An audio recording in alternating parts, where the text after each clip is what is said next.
भाई साहब, ये लीजिए 10 रुपए।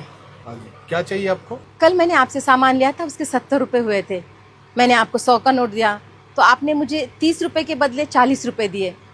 और ये बात मुझे घर जाके पता चली। मैं कल रात ही आपके 10 रुपए वापस देने आई थी, लेकिन आपकी दुकान बंद हो चुकी थी, इसलिए मैं अभी आई हूँ। आप कहाँ रहते हैं मैम? मैं सेक्टर 8 में रहती हूँ। वहाँ से यहाँ तक 5 किलोमीटर, आप 10 रुपए वापस करने आए हो? अगली बार सामान लेने आती तब दे देती। और इस 10 रुपए से मुझे कोई फर्क नहीं पड़ता। भाई साहब, मेरे पति अब नहीं रहे, लेकिन वो हमेशा कहते थे किसी का पैसा नहीं रखना चाहिए।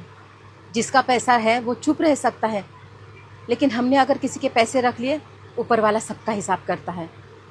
और हमारे किए की सज़ा हमारे साथ साथ हमारे परिवार को और बच्चों को भी मिलती है। नमस्ते भैया। रमेश, दुकान पे ध्यान दे, मैं आ रहा हूँ। अरे मालिक, आओ क्या? आइए आइए आइए आइए, बैठिए बैठिए। बताइए कैसे आना हुआ आज? आपने मेरी दुकान से जो जो सामान खरीदा था उसका पैसा मुझे कल भिजवा दिया था। उसमें 300 रुपए ज्यादा थे। ये बात मुझे तुरंत समझ में आ गई थी, लेकिन लालच में मैंने वो रुपए रख लिए। अगली बार के बिल में हम एडजस्ट कर लेते थे वो 300 रुपए। भाई साहब, अगली बार किसने देखा है? इसलिए आपका पैसा लौटाना बहुत जरूरी था।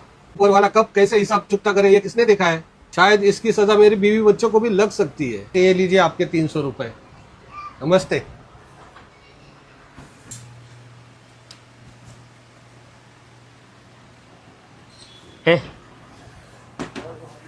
ऑफिस संभाल, मैं जरा आता हूँ।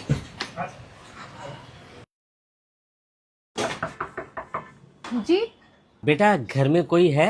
एक मिनट, आइए ना अंकल, आइए अंदर आइए, बैठिए यहाँ पे। नमस्ते भाभी जी। मैं महेश का बहुत पुराना दोस्त हूँ और एकदम खास दोस्त। दरअसल महेश पिछले कुछ सालों से मेरे पास पैसे जमा कर रहा था, लेकिन बीच में ही महेश हम सबको छोड़कर चला गया। महेश ने 13 लाख रुपए जमा किए थे मेरे पास। अब ये बात महेश और मेरे अलावा किसी को पता नहीं थी, इसलिए उन पैसों का लालच मुझ पे हावी हो गया। लेकिन आज एक दोस्त की वजह से मेरे ज़मीर ने मुझे पूरी तरह से झंझोड़ा। और फिर मुझे लगा कि अगर मैं किसी का पैसा खाऊं तो उसकी हाय मेरे बच्चों को लग सकती है, मेरे परिवार को लग सकती है। शायद महेश भी हमेशा यही कहता था। भाभी जी, ये लीजिए आपके 13 लाख रुपए।